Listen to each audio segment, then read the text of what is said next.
From Chicago's Can TV, a look at the week's events is reported in the newspapers, in the blogs and online, and on radio and TV. This is Chicago Newsroom.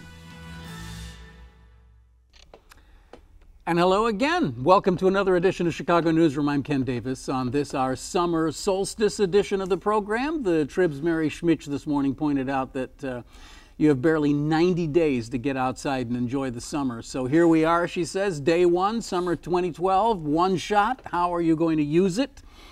And we hope you're going to use some of it with us, because we're going to use some of the day talking about all the issues that just seem like they're kind of hanging in midair, suspended up there. Everybody's waiting for the Supreme Court to have its way on Obamacare. No matter how they rule, we're going to be talking about that one for a few months, I'm sure. The president's decision to suspend deportations for young people who meet certain criteria has got everybody talking, and we're going to talk also about that. But the devil's in the details, and we'll ask our guests what the details are, maybe. And we still don't know any of those details well, actually, we do know some, and we're going to talk about what those are. But Mayor Emanuel is saying that anybody caught with smallish amounts of marijuana will maybe get a ticket, and we'll have to find out what the council's going to do about that. Believe it or not, this might be one of those few times when the votes are going to, the mayor is going to let the votes be of the alderman's conscience. So we'll see what the alderman's conscience are. Pensions remain in the news because we're still tens of billions of dollars in the hole, and the governor now admits that he's not going to be able to fix it this month, even though he promised. So one thing he will do is close 4 correctional facilities, despite the fact that the legislature told him not to do that. And we continue to wait for more shoes to drop in the CTU-CPS battle. There's I don't know, there's a little bit of a boomlet going on right now to maybe get an elected school board, and here to help us work through all those stories and whatever they think is important in the news right now are Fred Klonsky, an educator, recently retired teacher, and a great blogger whose blog I really recommend. We've had him on the show before, and we asked him to come back today to help us put all this stuff in perspective. Thank you. And our old friend David Schaper from NPR is here today, from the Chicago Bureau of NPR. Glad to have you back, David. Thanks. So, shall we start with the CTU and the CPS in some kind of, we believe, negotiations? We don't even really know if they're negotiating or if they're just sitting around waiting for an arbitrator to come up with a plan. But I thought an interesting place to start, Fred, would be your blog is often full tilt, leading the charge for an elected school board, because you think the problem is these multimillionaire board members who really, it's not about the children, as Mayor Daley used to say. Well, yeah, no, I am very much in favor of an elected school board. I think one of the things that Chicago was a groundbreaker in was with coming up with the idea of mayoral control under Mayor Daley. Mm-hmm. That idea spread around the country to New York and sure LA and other cities. None of it producing the kind of results that people claimed they were going to produce. So in a city, for example, where we elect the guys who filter our water, and admittedly it's clean water. I think they do a good job.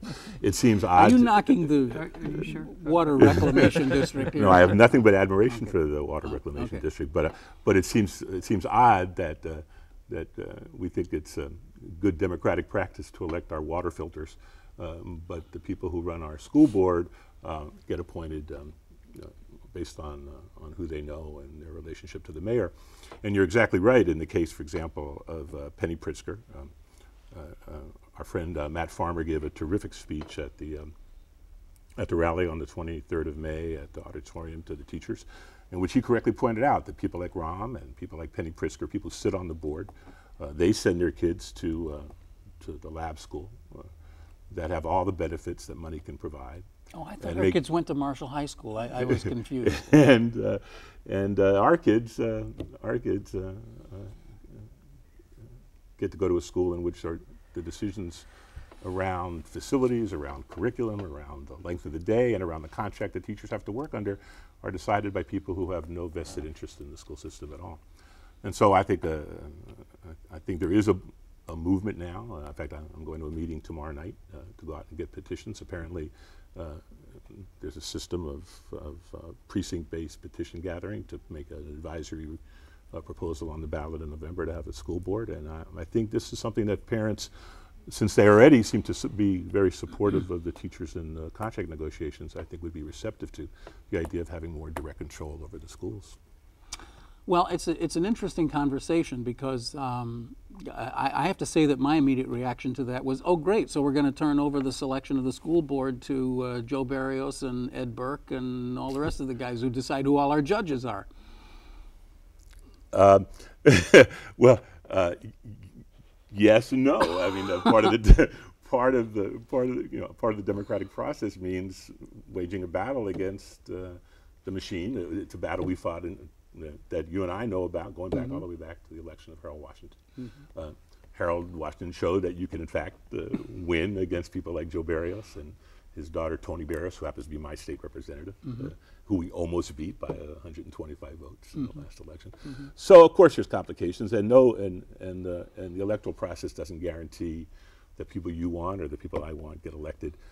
But the idea of mayoral control certainly guarantees that that representatives of the communities who send their kids to the public schools don't have a voice. I mean, I think it's worth pointing out that I believe Chicago is the only school district in the state that does not have an elected school board. So therefore, you know, everybody else in the state of Illinois has the ability to select who they want to be leading the facilities in which their children attend school, one of the most important aspects of their lives. You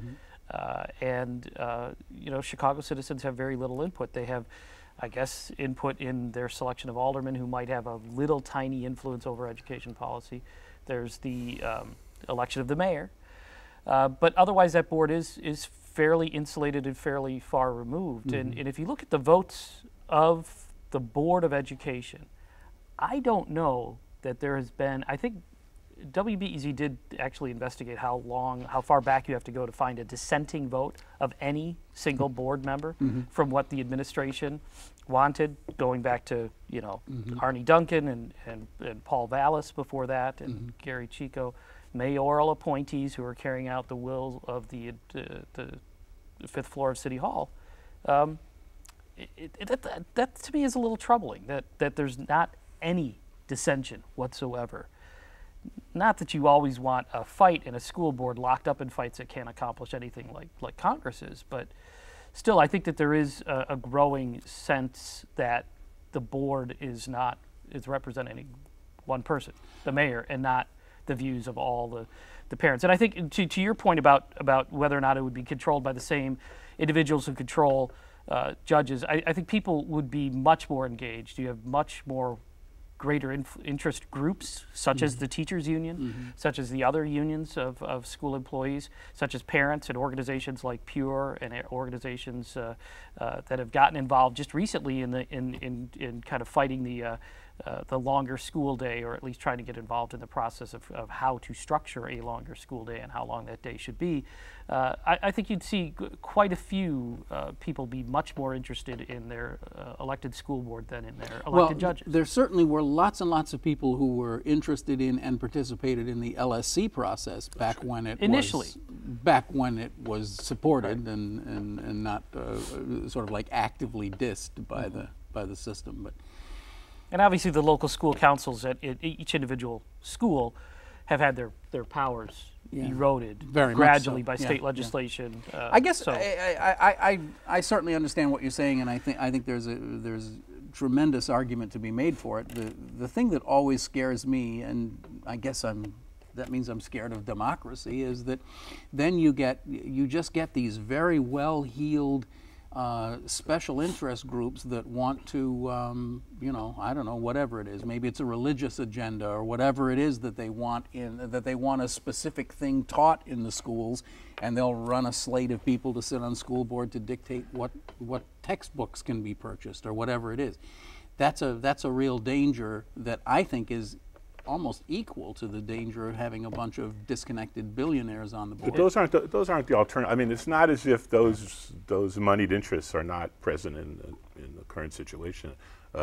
The money that's being poured into the city by groups like Students First, and that's Michelle Reeves' national group, and Jonah Edelman's Stanford Children. Yeah. These are all groups that are spending large sums of money. Same people who, in fact, backed the mayor when he ran for mayor. Same people who went down to Springfield and funded enough legislators so that they could pass Senate Bill 7. I think was the word. Basically purchased Senate Bill 7. Yeah.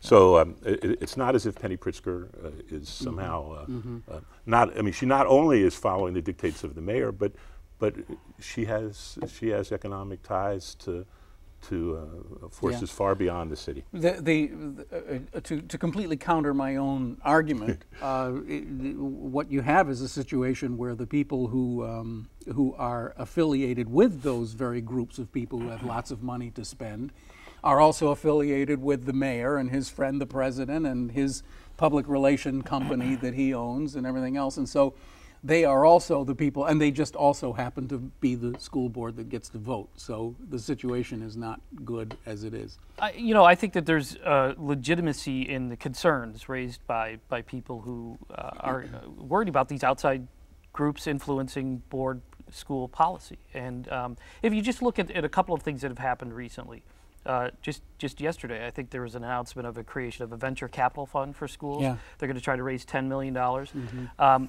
What do they consider, the right venture? Is it only things that fall in line with their philosophical viewpoint, right. or can it be?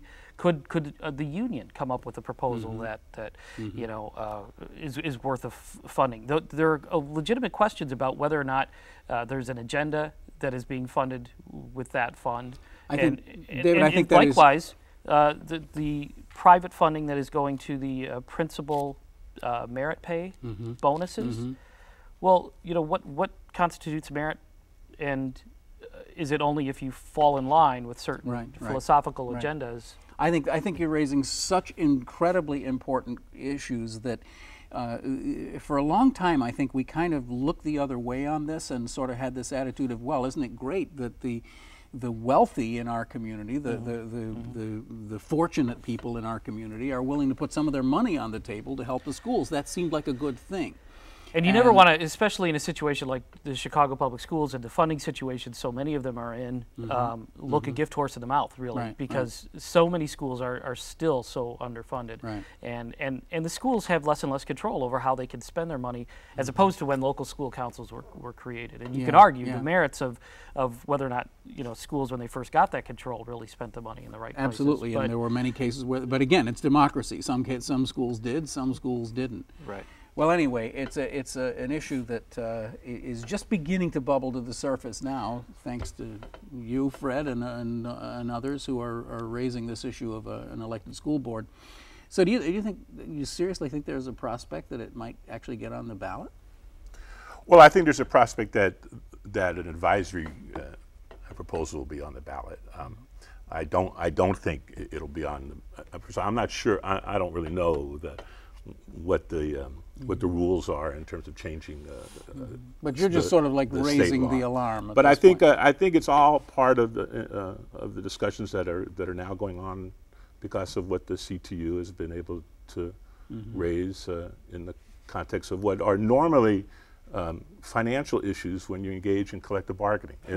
Generally speaking, and I've negotiated about a dozen teacher contracts over my career. Generally speaking. What you talk about are wages and benefits and some language issues. And to the credit, I think, of the reform leadership of the CTU, they've been able to bring into the negotiating process a lot of the social issues and concerns of the community beyond just the issue of wages and benefits. How we're going to spend the time, what the curriculum is going to look like, the addition of music and art and physical education to the curriculum, all these different questions, and including how democratic our schools ought to be. And so I think it's to their credit, and that's why these issues are coming to the fore now, is because you've got a union leadership that, unlike the union leadership elsewhere in the state and around the country, is focused on not just issues of traditional collective bargaining, but on broader political questions too. You were never a member of CTU. You taught in the suburbs, Right. but you've certainly been an observer of all of this. Were you surprised at the lopsidedness of the vote on that strike authorization vote? No, No. no. In fact, I've had conversations with people who have argued over whether it was right for Karen Lewis and the leadership to have this vote now before the mediator is given there, and I think in a way if you were part of if you were on the street on the 23rd and saw these young teachers, 2 and 3 year veteran teachers who were calling, who were chanting, hey, hey, ho, ho, Rahm Emanuel's got to go, and strike, strike, strike, when the leadership was saying, no, we're not striking right now. This is part of the bargaining process. I think in many ways, this is exactly what I would have expected. Interestingly, no one else expected it. Jonah Edelman, when they passed Senate Bill 7 and established the 75% threshold, they all thought this was a killer. This guaranteed that there wouldn't be a strike.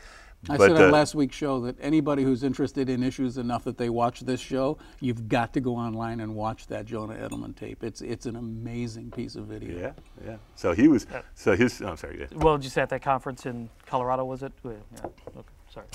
Yeah. Just where that's the tape where he essentially makes the claim that these teachers will never be able to strike again. We've made it impossible. We've put so many roadblocks in their way. They'll never be able to do this. And I'm not saying they are going to strike, but at least they were able to get the authorization vote. And I have to say that we've had a lot of discussion about that on this program, and I think my position has been, hey, this is a bargaining tool. They're entitled to the strongest bargaining tool they possibly can. It's sort of like the British Parliament when it comes into session, they bring out the whatever that thing is called, the big cudgel, and put it next to the podium. This is kind of like what the teachers union is saying. Okay, we're at the bargaining table, and by the way, we just happen to have this. And I think that they were completely exonerated in this when you started seeing the Sun-Times falling into lockstep with a rather pro-union editorial, which you would not have seen in the past, essentially saying, well, these guys are raising some important issues, and that's something that you would not have seen in all the hysteria before it. I think that's an important point that you just made, Ken, is that they're raising issues, and I feel like the teachers felt like their backs were up against the wall. And what leverage did they have under the new law? Well, they didn't put a date specific, or that you had to do it within 30 days or 60 days of when a strike would actually take place, or before or after the mediator rules, and that sort of thing. So they took advantage of the loophole or lack thereof that was in the law, because they don't have as much leverage as they used to, and it allows them to raise the issues. I actually feel like it's a bit disingenuous for the school CEO, Jean-Claude Brizard, to say there should be no strike vote before the mediator is allowed to present its findings. But you can't. They're not saying that they're going to strike before the mediator comes in, and I think that's where there's a little bit of a shading of the facts of what's actually going on here. It's just a step. It's just a step, providing them with the little bit of leverage that they do have in this process. They did it at a time where they knew they had everybody in the school buildings, where in summer, if they had to try to do it, it would be much more difficult to get 75% of the union to actually cast a vote, which is the thing. I mean, every non-voting individual is counted as a no vote.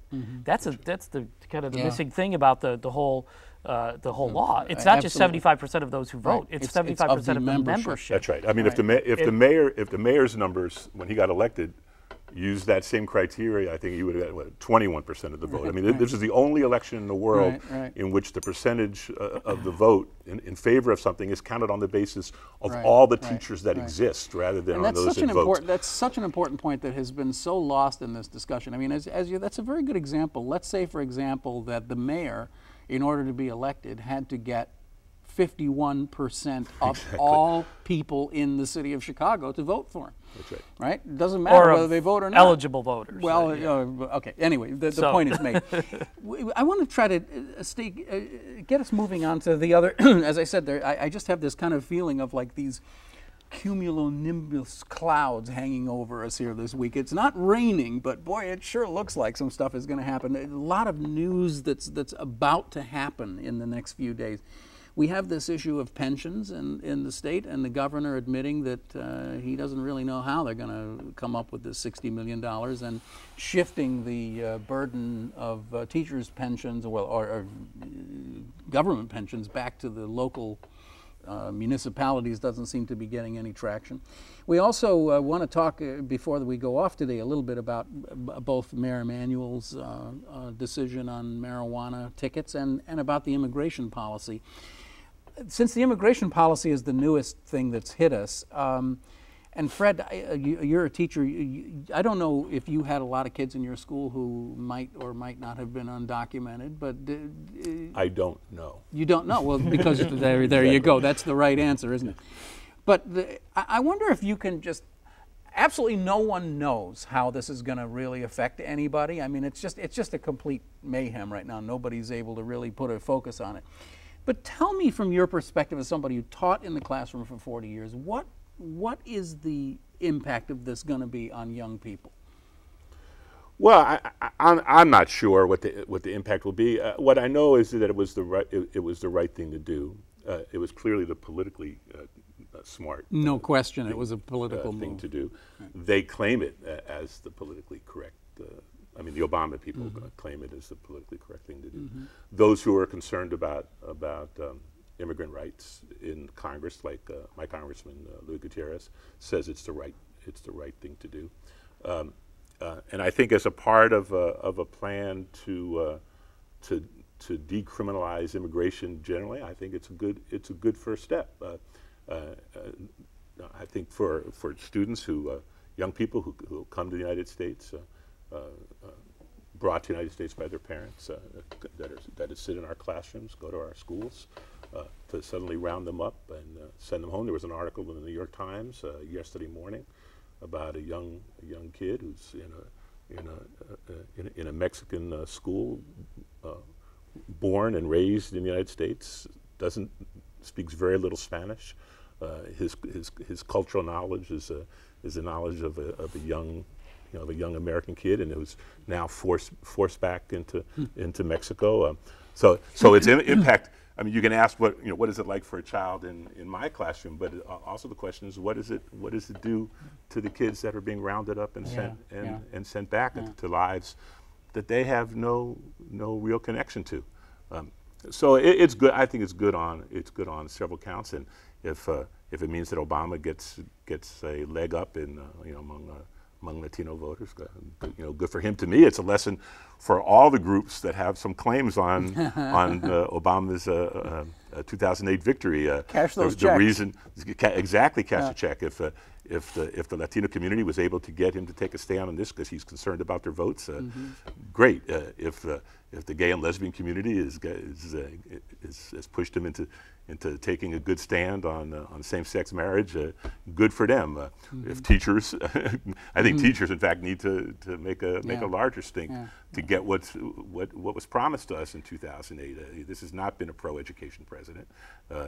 In spite of my own union, the NEA's endorsement of him a year and a half before he was even nominated. So I think that's the model for us. I mean, it's good in and of itself. Don't just throw your endorsement away. But in terms of making some noise and bringing some attention to things, it's a good model of what an election year means to people who have agendas and have demands that they want to make.